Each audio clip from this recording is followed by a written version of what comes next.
Welcome to Grumpily Ever After, our uncensored podcast where swoon-worthy meets eye-rolling as I, an avid reader and adventure romance author, chat with my grumpy husband who has inspired all of my book boyfriends written to date. Join us as we chat about books he'll never read, words he thinks are stupid, and all his grumbles in between.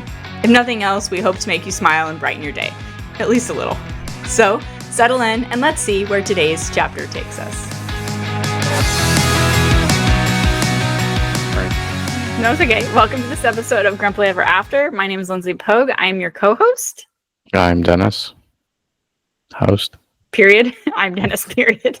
Yeah, Dennis, period. That works. Welcome to this episode. How are you doing, my dear? Doing all right. As I guess as good as I can be.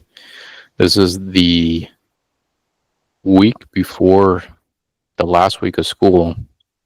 And so we're gearing up to do all the graduations and promotions that happen. So we're all hands on deck. Everyone's running around headless chicken status. So it's going to be pretty hectic next week. Yeah. But all right. Yeah. I'm good. I ran a bunch of errands today and I went and, I meet up with my friend Rachel once in a while. To do our, I write and she works on her art. Remember we've talked about this. Mm-hmm. Got to see her for a little bit today, which is really nice. She was hog wild for Bottle Rock. She was there for 3 days. She said it was fun. She was the first one there, the last one to leave. She had a blast. So that's really fun. Really? She also has a son in high school and she outlasted him. So. Oh man, she saved up the entire year to go balls out, huh? Yeah. In fact, she even said, because, we meet at Oxbow, which is very close to the fairgrounds, which is where they have these festivals. And we mentioned that they're having La Onda. What's it called? La Onda. La Onda. Yeah, I called it something else today and she didn't correct me until I said, am I saying it right? She goes, no. Anyways, she would love to go to that as well, but it's just way too expensive for them to do one weekend after the other. So anyways, but so that was crazy. Got to see her though. That was really nice. And yesterday I did some writing in the sunshine, which, I absolutely love the sun. So I'm all for summer. Bring it on. All right. Bring on winter, please. Thank you. Winter was here like a month ago. No, that was spring. Oh, well, it was cold. As in, AKA Dennis loved it. He was wearing, I was in layer after layer. I had socks on, long pants. I had long sleeves plus a sweater and a blanket, and he was in bare feet and or sandals, his inside shoes and shorts and a t-shirt. So that's just how it works in our house. Yeah. And you went and hung out in the sun, and now you're a little cherry. So look at you go. I am a little cherry, but it's all for the greater good. Okay. Actually, honestly, I did really well because you know me, I could sit in the sun too long. This isn't from sitting in the sun. I was really good. I gave myself a timer, especially after my whole rash thing. I've been trying to stay out of the sun, blah, blah, blah. And then, so I ended up working under the umbrella, but then I got up and I was working in the fish pond and I was doing a bunch of stuff and I could feel it on my shoulders when I was doing all that. And I was like, this isn't good. I think it even got the backs of my legs a little bit, which, yeah. So, and my feet, because obviously I have mentioned in the past, I like to do everything with bare feet and the tops of my feet are slightly toasted. Mm-hmm. Burnt feet. My but favorite. I know. Everyone's like, oh my God, you're gonna get skin cancer. And I probably will, but, no, you won't. There's Italians out there that just, if they could sit on the surface of the sun, they would, and they're doing okay. I'm honestly surprised my dad is doing so well with the skin area stuff because he's so tanned. He's always been tan his entire life because he's been a carpenter. He lives in Hawaii. Like, that guy does not put on sunblock. I don't think he ever has in his life. And he's also been a smoker. Like, how does this happen? I don't know. But I'm only 41 and I already have a lot of health issues. I'm like, how is this happening? Yeah, well, you And gotta I look take at relatively good care of myself. you gotta look at the potential silver lining of you got bad genes of from your dad with X, Y, and Z or whatever, but you got good genes, like you can sit in the sun and not have to worry about skin cancer if your dad hasn't. So Well, all right. I don't want to jinx anything. So, yeah. Anyways, I know I'm not usually superstitious, but when it comes to cancer in general, I don't like talking about it. It makes me uncomfortable. But yes, so lots of Wait. sun. a little nod to your dad. I remember a couple times back or a couple years back when he was here, because he's getting older, so he used to be like a big dude, and he has a dragon tattoo on his shoulder. Yeah. And he lives in Hawaii, right? So one of the locals or a coworker or I don't know, friend, someone mentioned or brought up his tattoo on his shoulder, and he's like, your dad responded with, oh yeah, now that I'm older, it's down here, but originally when I got it, it was on my neck. That's stuck with me. I'm like, man, your dad's quick. Yeah, no, he's a funny guy. My dad is, I think, shorter than me now. I'm 5'10-ish, 5'11-ish. And he was always this big 6'5", built. I mean, always lean, but always had muscle. I remember him growing up, like because he was a single dad. He was always like working out. I would see him with his bell bars and stuff in his room or whatever. And he was a beer drinking, smoking, like not smoking hot, like smoking cigarettes, cowboy, redneck cowboy. Yeah, that got awkward. Sorry. He's smoking. No, but I mean, that's what I grew up with. And then when I was in high school is when he's like, I'm going to move to Hawaii. Peace out. Got rid of the horses. Now he's a islander. He doesn't, it's such a different dad. It's so strange. But yeah, he's very quick and funny. And I have always appreciated that about him. He cracks me up. So, and yes, he is getting older, and well, he gets it from your grandma. Your grandma she's got so many crazy, quick ass sayings, and she was a pistol. Yeah, I miss her. I miss her a lot. That's our tangent from the sun, but yes, I love the sun. My dad loved the sun. My mom does not do well in the sun, but me and Katie, me and my sister, we got the sun gene. We could lay out in the sun and be okay with that. So don't get me wrong, I burn and I try not to. I do, put sunblock on and stuff, especially the older I get. But in general, I still want to be warm. And I get really sad when I have to start putting on a timer and be like, okay, you can only be out in the sun 15 minutes before you have to go either apply something or go inside or cover up, because I didn't used to have to do that. So yeah. Anyway, that's sad. That makes me sad about I miss my childhood. Long ass skinny legs, tan as hell, in a bathing suit. That's like every photo of me until I was probably in 5th grade.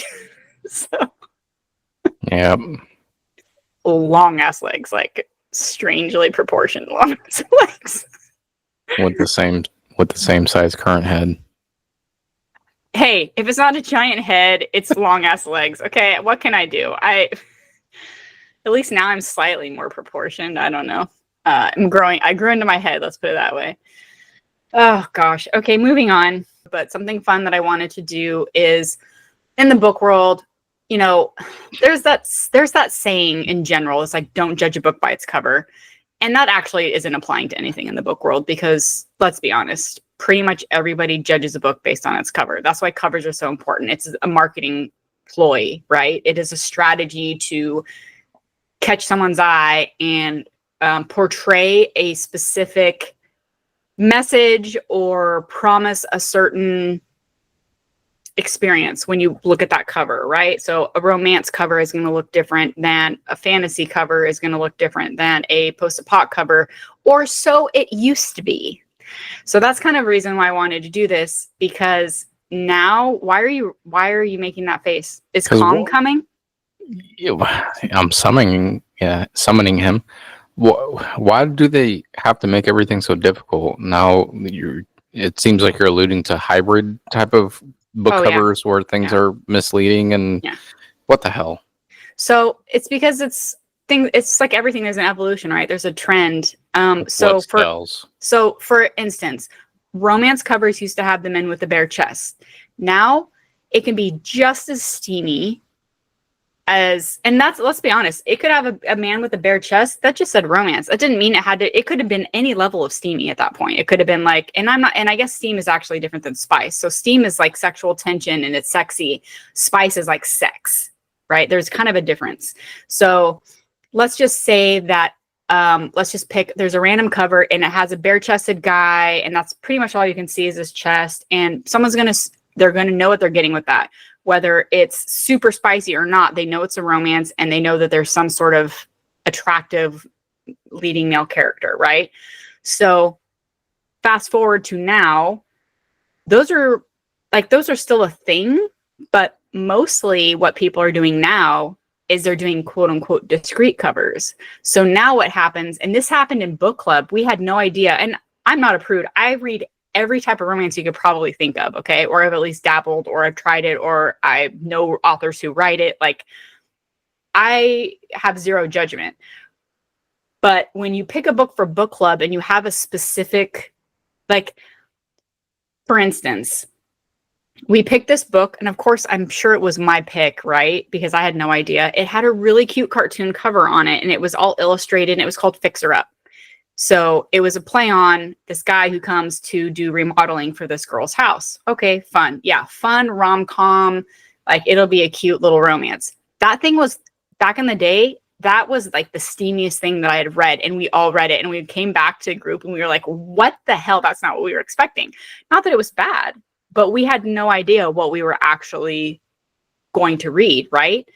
Because it's not like you look at the back of the book and it says, oh, this is the spice level of your book, you know? You just go based on, oh, it's a rom-com, or you look at the cover and you kind of gauge what you think it is.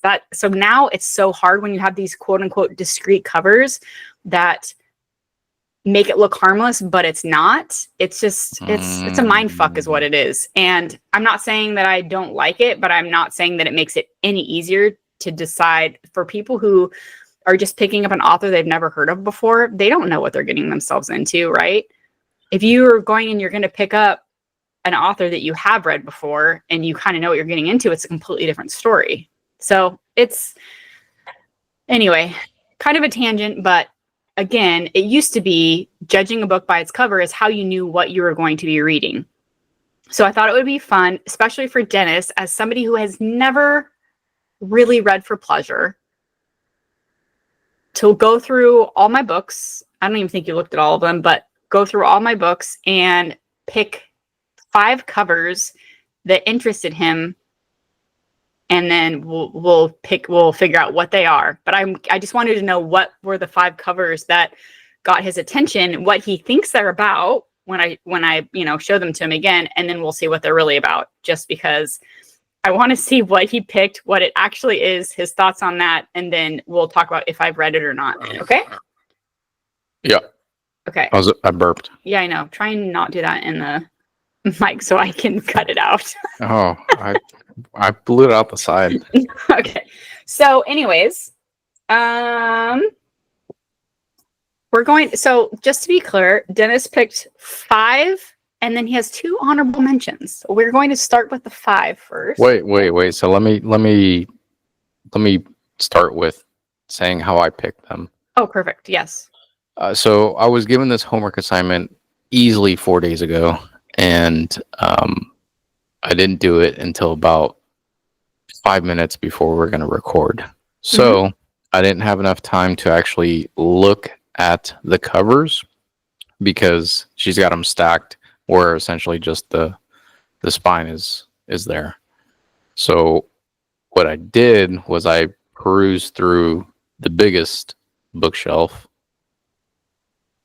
You already botched the assignment, Dennis. I'm telling you that I waited till the last minute to do it. So what I used was book titles and the spine, the actual like graphics and stuff that would pique my interest, and then I pulled it out and looked at the book cover, and if it was good, then I ran with it.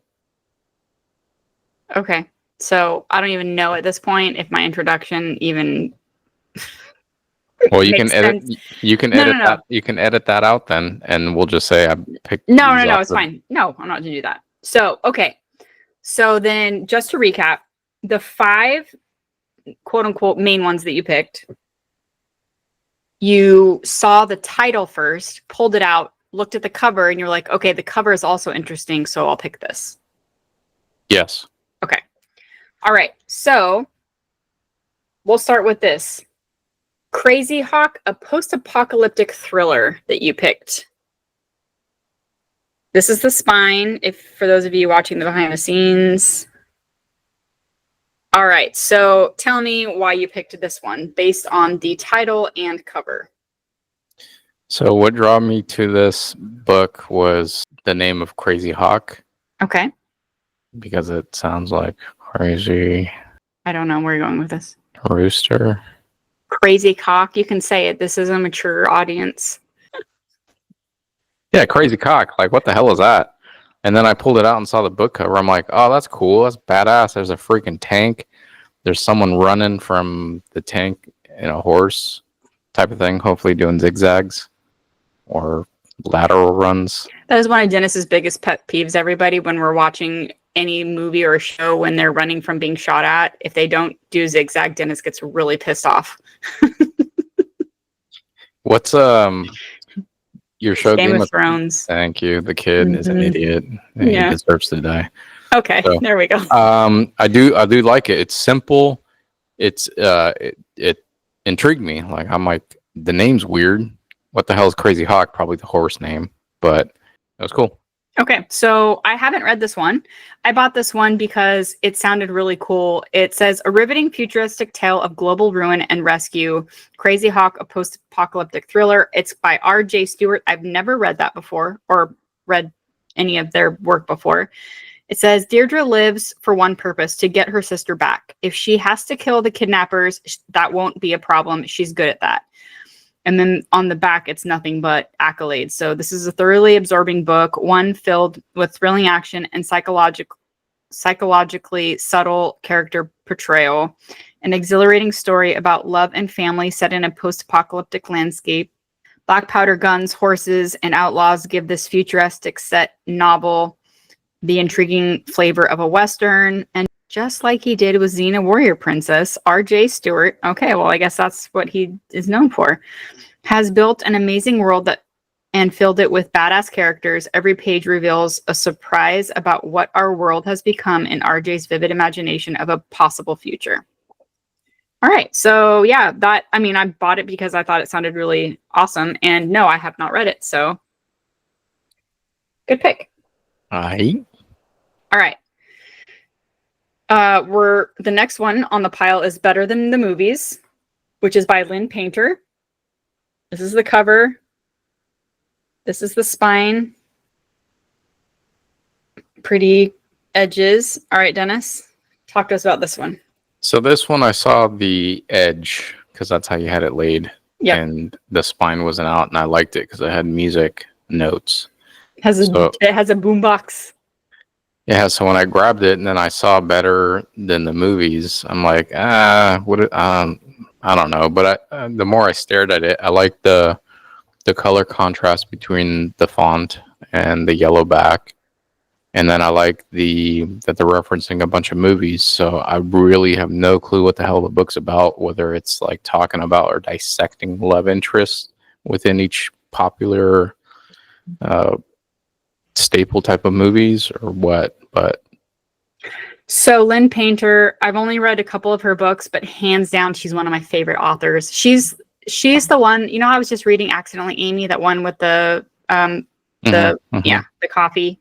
Mm-hmm. This is the same author. And every time I read her, I just absolutely love her wit and her comedy. It's so, so, so good. I can't recommend her enough. So this was on sale for like $3. So I got it. I have not read it yet, but I cannot wait. Let's see what it is actually about. So the back says Bridget Jones plus Mark Darcy, Harry plus Sally, Tom Hanks plus ... everyone, Liz Buxbaum plus ? A sweet and funny love letter to romantic comedies, perfect for anyone who wishes their life had a film-worthy soundtrack, a quirky wardrobe, and a memorable meet-cute. Liz Buxbaum has always known that Wes Bennett was not boyfriend material. You would think that her next-door neighbor would be a prime candidate for her romantic comedy fantasies, but Wes has only proven himself to be a pain in the butt, ever since they were little. Wes was the kid who put a frog in her Barbie dream house, the monster who hid a lawn gnome severed head in her little homemade neighborhood book exchange. Flash forward for 10 years, the great gnome decapitation, and it's Liz's senior year, a time meant to be rife with milestones, perfect for any big screen, and she needs Wes's help. See, Liz's forever crush, Michael, has just moved back to town, and horribly annoyingly, he's hitting it off with Wes. Meaning that if Liz wants Michael to finally notice her and hopefully be her prom date, he needs Wes. She needs Wes. He's her in. But as Liz and Wes scheme to get Liz her magical prom moment, she's shocked to discover that she actually likes being around Wes. And as they continue to grow closer, she must re-examine everything she thought she knew about love and rethink her own perception of what happily ever after should really look like. So this is a YA. I've never read her young adult before. This is not an adult book. This is specifically for young adults. So very exciting. Okay, so again, another that I have not read that's on my bookshelf that Dennis picked. Dose. All right. This is Glint. This is book 2 in, I've only read book 1, The Plated Prisoner series by Raven Kennedy. Why don't you talk to us a little bit about this one that you picked? Are you telling me this is number 3 that I picked that you have not read? Yep. I'm on fire. So looking at the spine, it kind of threw me off. I like that it's dark, but I'm like, where's the book title? And Glint is at the very bottom, and I'm like, is that it? So then when I pulled it out, I was like, whoa, this book cover is crazy. I'm like, what's going on here? It reminded me of like the spider scene from Lord of the Rings where the hobbits are going. Yeah, they're going through the forest, and there's all these spider webs, cobwebs, and I just like the contrast of the shadows or the dark and the light, and then the actual Glint title like really shining through. It's just very eye-catching. Yeah, no, I agree. It is really cool. On the cover, it says, "Gold can blind, lies can bind." I have read, or I should say listened to the book 1 in this called Guild. I think it's called Guild. Glint, Guild. Yeah, I think the first one is Guild twice. I've listened to the audiobook twice. I honestly cannot stand the audiobook narration. However, the story at the end, the story's meh to me, but at the very end of the first book, it gets really intriguing. And so I bought this thinking, okay, I don't want to go and get the entire audiobook series and then not like it. And this was on sale. So I was like, okay, I'll try book 2. I have yet to read it. Again, I have read book 1 twice. Not like back to back. It was, a couple years apart, which is why I read it again. But I am interested. So the back of this one says caged. For 10 years, I've lived in a cage inside King Midas's golden castle. But one night changed everything. I may be out, but I'm not free. Not even close. In the game of kings and armies, I'm the gilded pawn. The question is, can I outmaneuver them? This is in a realm where, they say King Midas is touched because everything he touched turned to gold. This is in that world. Like, she created a story in the mythology of King Midas. So next we have The Wild Huntress. Tell us a little bit about this one, Dennis. So what caught my eye was the color. I like the green, and I like the title. And when I pulled it out, I'm like, oh, this is cool. It almost looks like it's the art is hand drawn. It looks like it's like freehand penciled and then just colored. Because that blade makes no sense, but I do like it. Because it's badass. It's fantastical. That's cool. Yeah. Okay, so again, haven't read this one. Hey, 4 for 4. The inside's really cool too. Look, Nice. I see other colors in here too. Let's see what other fun goodies we can find. I've never read this author either. So let's see. It says, Within These Woods, Trust No One, The Wild Huntress by Emily Lloyd Jones. Every 5th year, as harvests wane, 2 kingdoms meet in wooden domain, and those who cannot hunt nor slay belong to your king for a year and a day. Kings and beggars, trust to your aim, for in the wild hunt, all are fair game. What are your thoughts? You're making a face. Break that down for me. Break it down for you? Yeah. Who's fair game? Anybody who goes into the wood on the... Okay, so every 5th year, as harvests wane, so essentially at the end of the season, 2 kingdoms meet in wooden domain. This is like a poem or like part of their mythology clearly in this book, right? Because this is more of like a saying.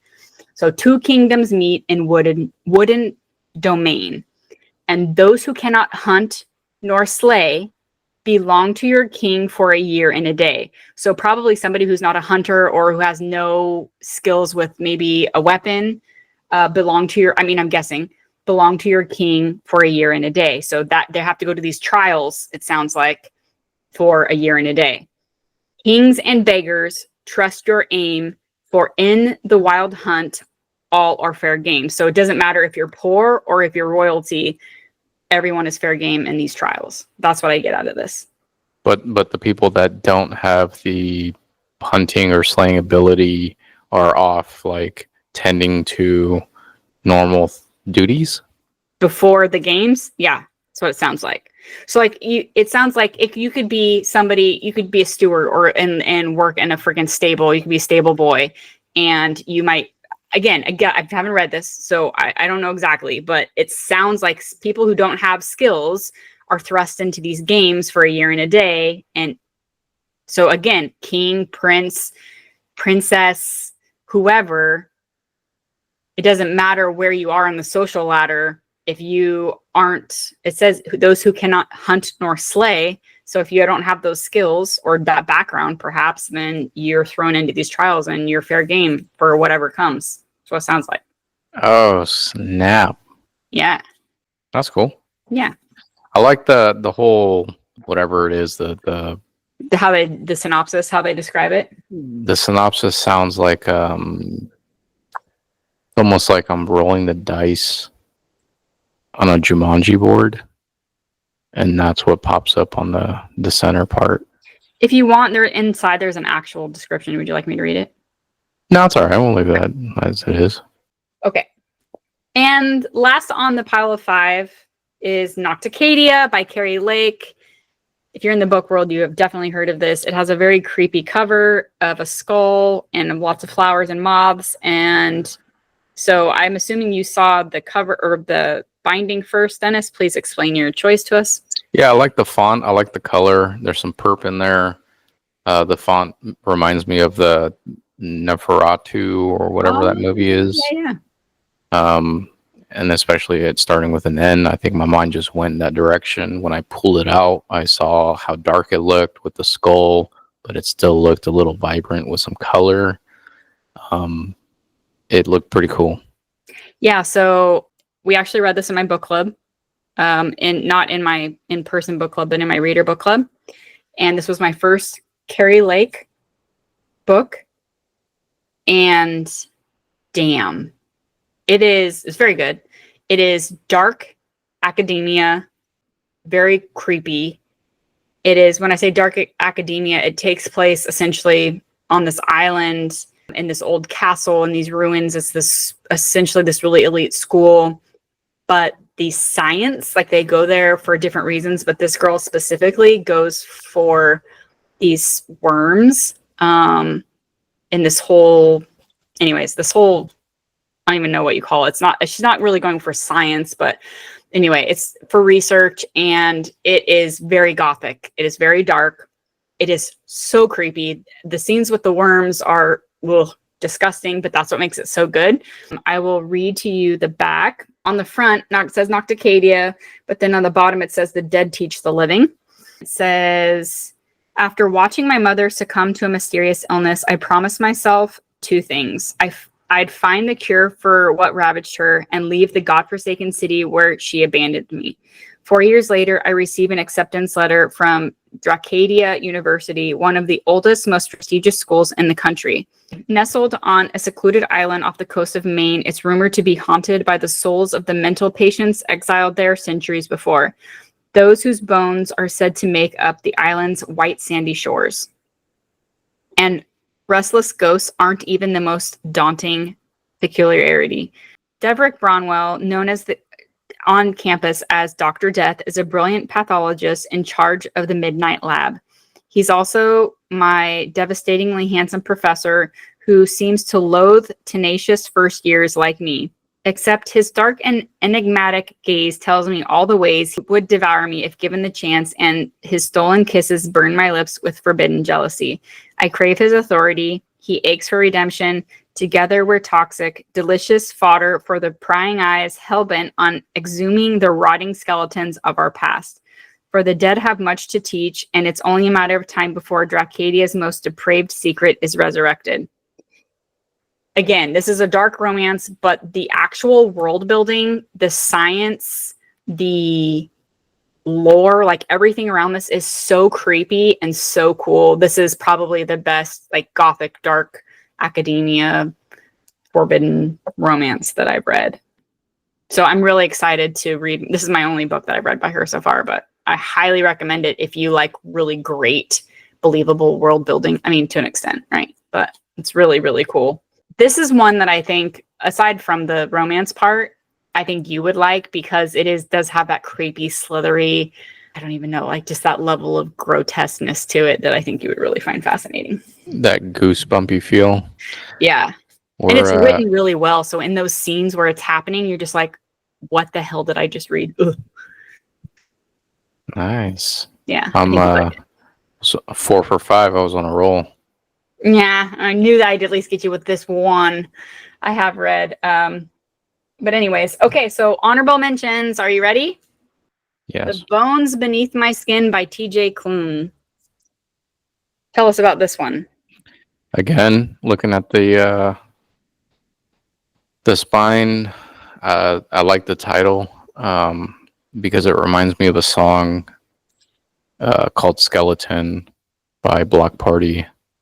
And it's simplistic. It almost sounds like a poem, that title, you know? Yeah, that's very true.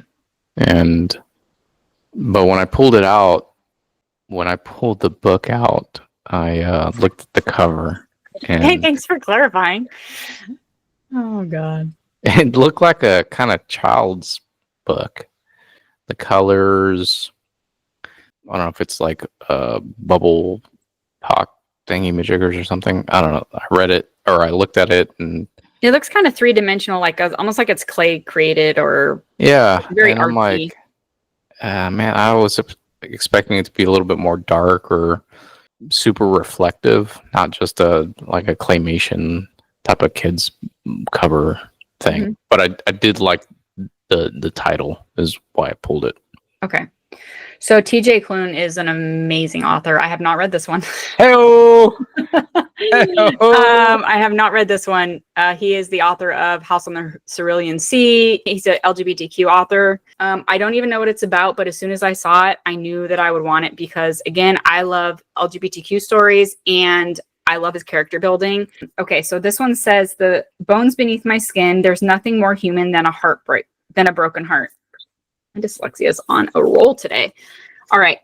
In the spring of 1995, Nate Cartwright has lost everything. His parents are dead. His only brother wants nothing to do with him, and he's been fired from his job as a journalist in Washington, D.C. With nothing left to lose, he returns to his family's summer cabin outside the small mountain town of Roseland, Oregon, to try to find some sense of direction. The cabin should be empty. It's not. Inside is a man named Alex, and with him is an extraordinary 10-year-old girl who calls herself Artemis Darth Vader. But Artemis isn't exactly as she appears. Soon it becomes clear that Nate must make a choice, let himself drown in the memories of his past, or fight for a future he never thought possible, because the girl is special and forces are descending upon them who want nothing more than to control her. Interesting. So that's The Bones Beneath My Skin. That makes more sense with that book cover choice. And then on the back it says, we're separated by time and space, and yet somehow we're all made of dust and stars. I will never forget that. You will never be alone, because I will always be with you. All right, and last but not least, this is honorable mention number 2, 5 Broken Blades. I don't know if it's May or Maya Corland. Maya. Anyways, 5 Broken Blades. Let the best liar win. I have not read this. Surprise. Okay, only one can take the crown. Wait. Can I explain why I chose Yeah, of course. I was just finishing what I said on the cover. Oh, I went with 5 Broken Blades. What caught my eye was blades, and I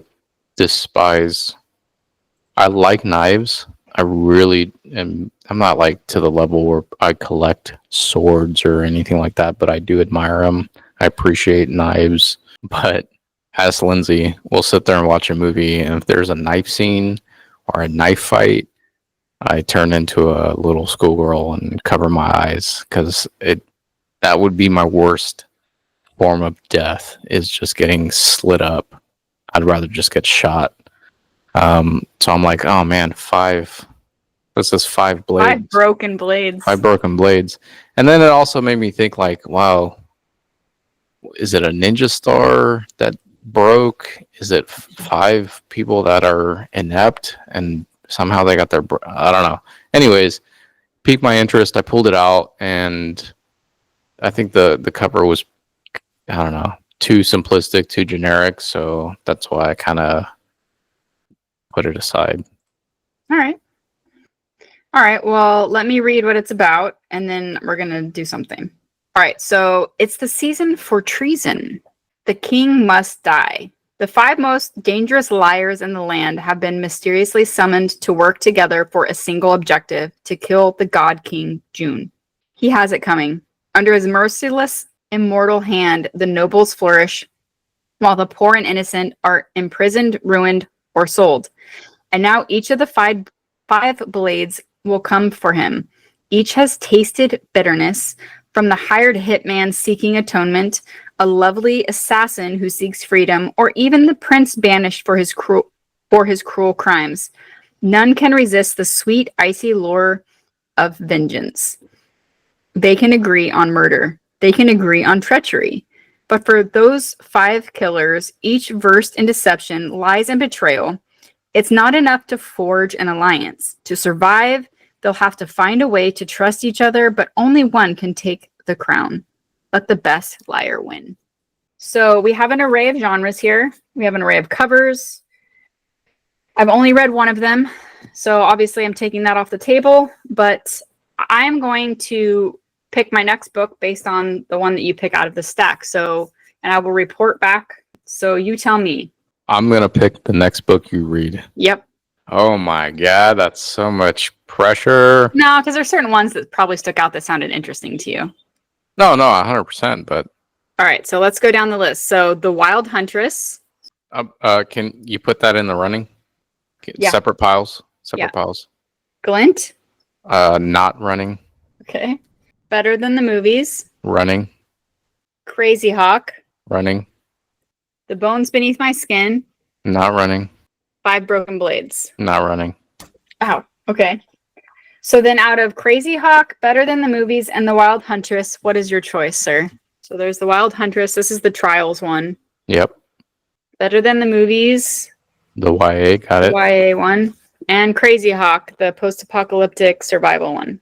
Or I don't know if it's survival. I don't know if it's survival, but post-apocalyptic thriller, sorry. They all sound pretty intriguing. They all sound...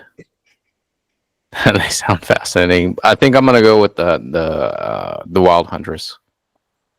Okay, so I am officially, let us note it here on the podcast, I'm putting the official bookmark. One of my readers sent this to me. I use it in all my books. There's 2 of them.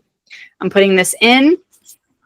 The next book I'm reading, I will report back to Dennis and to readers whenever I'm finished. I will put it next on my list.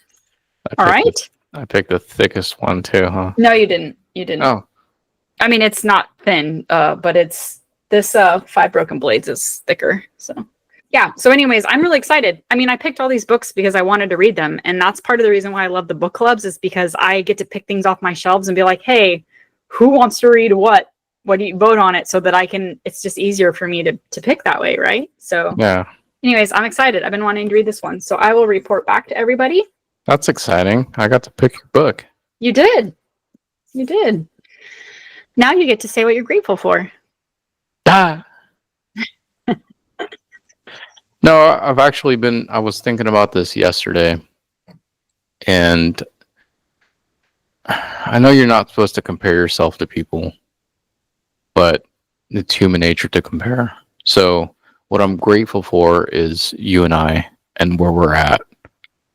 I know a lot of friends are going through some hard times with relationships, with trying to, and not even friends, just people I know are trying to go through personal journeys. Put it, I don't want to get too specific, but I'm really glad that that I have you and that I have you as a support system and where we're at. You know, I think we're on the same wavelength, which a lot of people aren't, or they maybe think they are. But I feel that we are. So I'm glad to have you. Well, thank you. I am very glad to have you. And let's be very honest and say that it does not come naturally. We have had 20 years to work through our issues and go to see a therapist and like make our relationship what it is. So yeah, I'm also very grateful for you. And it's funny that you say that because I know where our strengths and weaknesses are. And so one of them is making decisions, which leads, we both always have decision-making fatigue and we're very indecisive. So that kind of leads into what I'm grateful for tonight, specifically just because I feel like my brain is dead. We have our home chef meals that are here and we get to pick between 2 things instead of figuring out what the hell we're going to make for dinner. So I am grateful to not have to have decision-making fatigue on a Friday night when we just want to relax and we can just pick yay or nay and make dinner and call it good. So that's what I'm grateful for. Thank you very much for listening. I hope that was entertaining for some. It was definitely entertaining for me, but I feel like I'm always entertained. So it's really hard to gauge these days. But anyways, I will report back on the Wild Huntress when I am finished, hopefully by next episode. And until then, happy reading and listening adventures, everybody, and we'll see you next time. My head exploded. You're going to read that book in 5 days? I mean, technically that's how recording works, but the way it's scheduled out is it will be a couple weeks from now. So anyways, thanks everybody. We'll see you next time. Cowsies. Bye. Well, that's a wrap on this episode of Grumpily Ever After. Whether you're here for the book talk or the banter, we appreciate you. If you enjoyed our brand of chaos, don't forget to subscribe and join us next time for more book chats and married mayhem. Stay grumpy, stay bookish, and we'll catch you next time.